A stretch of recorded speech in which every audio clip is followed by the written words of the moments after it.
Let's be honest, if I made this series and I didn't include several flies from Russ Maddin, it would be blasphemous. Russ Maddin is one of the, if not the, OG articulated fly designers. And this thing is so cool and way, way fishy. So for episode 2 of Beneath the Surface, we're going to go over Russ Maddin's Supernatural Peanut. It's just so fishy.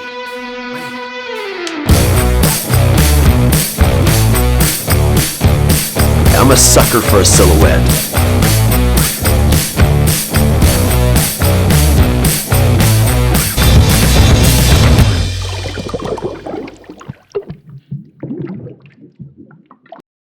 So first of all, I hope you guys liked the first video with Matt Grajewski's double yard sale. But on to the Supernatural Peanut. So the Supernatural Peanut is the third fly in Russ's Peanut series of flies. The OG of all articulated flies, the Circus Peanut. I mean, everybody knows the Circus Peanut. Such a good fly. After the Circus Peanut, he did the Chromatic Peanut, and this is the Supernatural Peanut. Russ is a fly tyer, fly designer, guide, extraordinaire, just absolutely fishy person from Michigan. And honestly, one of the true, really good guys of the sport. He's just a fantastic guy. Such a nice guy. The Supernatural Peanut comes in at about 4.5 inches, and it comes in dry at about 0.2 ounces. So the Supernatural Peanut is not a swim fly, but it's not a jig fly either. It's kind of a hybrid of both. You can tell it's weighted with dumbbell eyes, which is going to make this fly head heavy. It's going to want to sink at about this angle right here. It's tied in the round, and what I mean by in the round is it's not a flat baitfish profile. It's more of a fly that almost everything on it is either palmered or wrapped around the hook. Like almost everything on it. So what it does is it creates a fly that's like basically the same no matter what angle you look at it at. It's jiggy, but you get a swim out of it.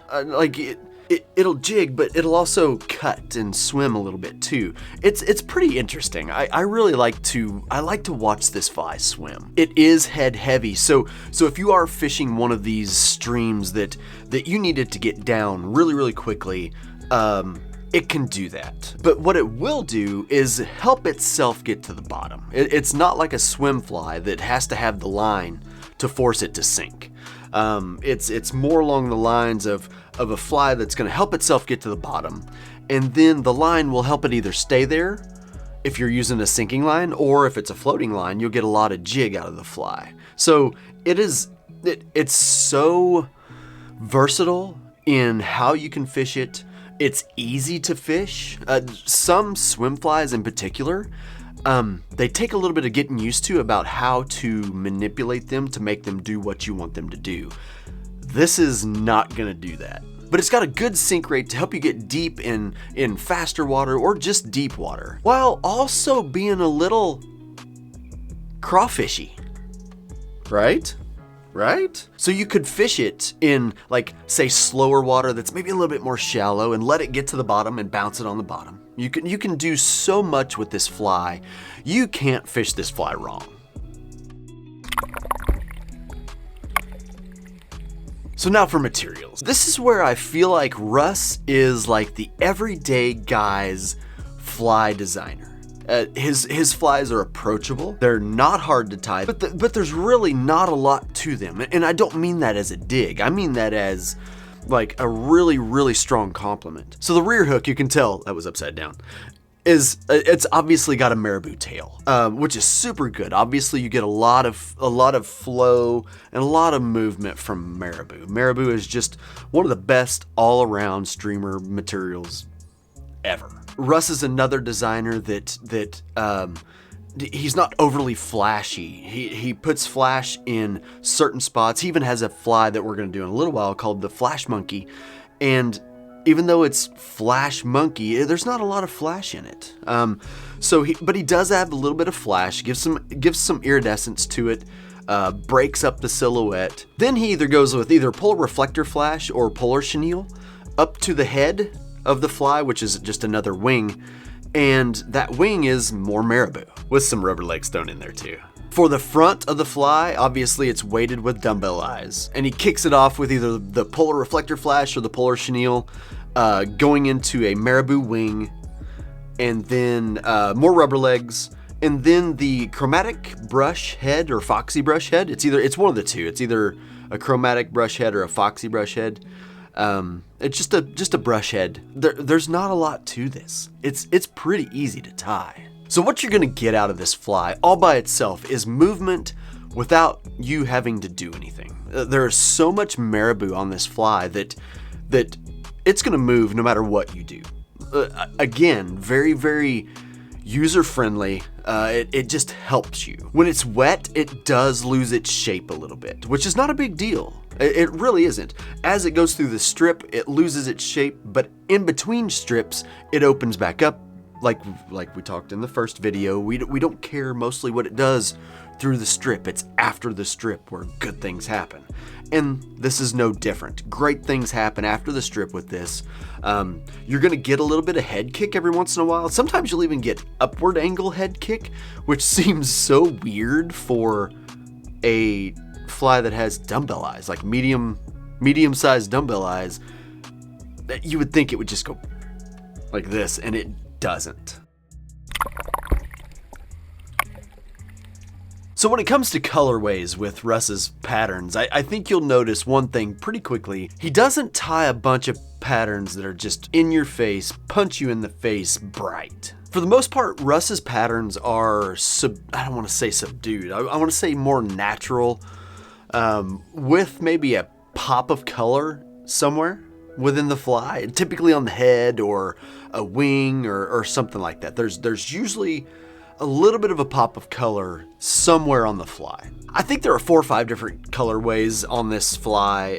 It's a Montana Fly Company pattern, so it'll be available at all the fly shops that carry Montana Fly Company flies. And if they don't, tell them to order them. They'll do it. But I think what you'll notice is a lot of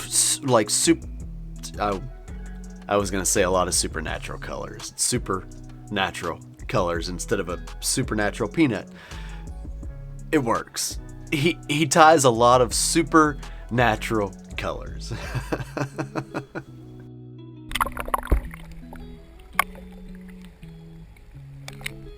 So what species are we going to target with this fly? I think this is probably going to be a running thing. And I think you're probably going to see, as we go through this series, I think you're probably going to see that, most of the patterns we're going to try to basically catch the same fish on. We're talking rainbow trout, brown trout, all the trout, pike, all the bass, just all the bass, and especially smallmouth. I mean, come on. Especially smallmouth. I really think a lot of his flies really do lend themselves toward brown trout and smallmouth. That's just the way my mind looks at them. It'll catch pretty much anything that's gonna eat and maybe chase something. Yeah.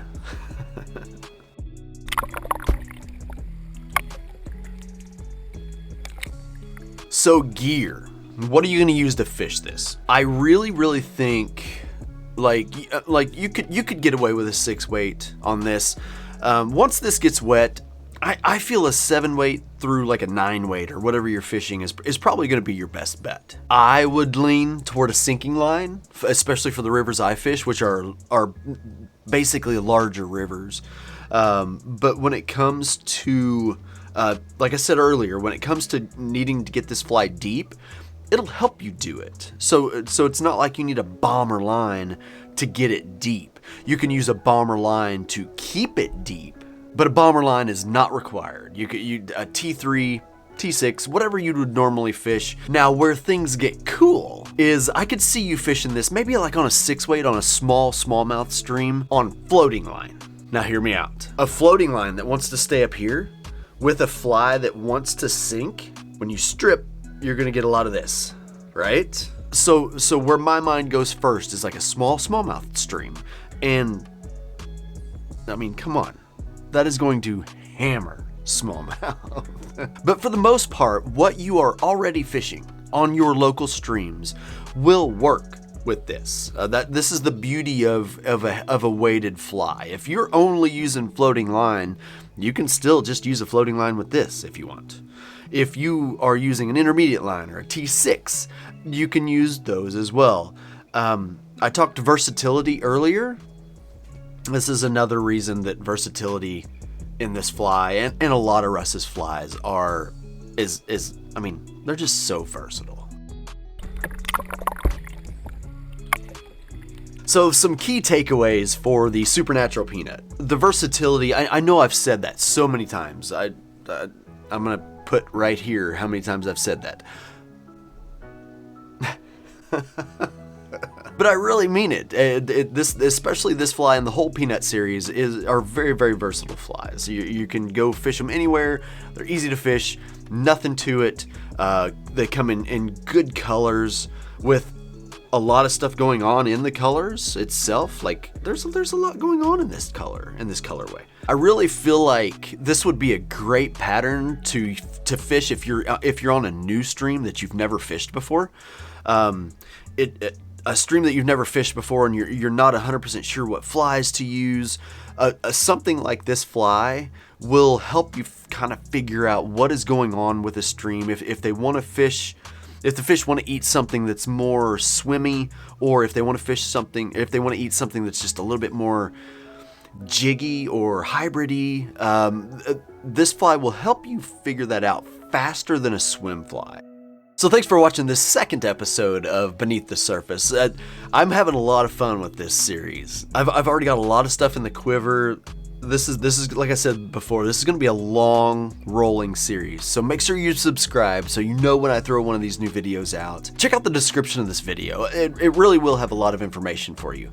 I'll have everything laid out for you to where you can go shop for the flies. You can watch Russ's Streamer Chronicles that I shot of him. Just a lot of stuff in there. Check it out because that's where the heart of everything's really going to be. But thanks so much for watching.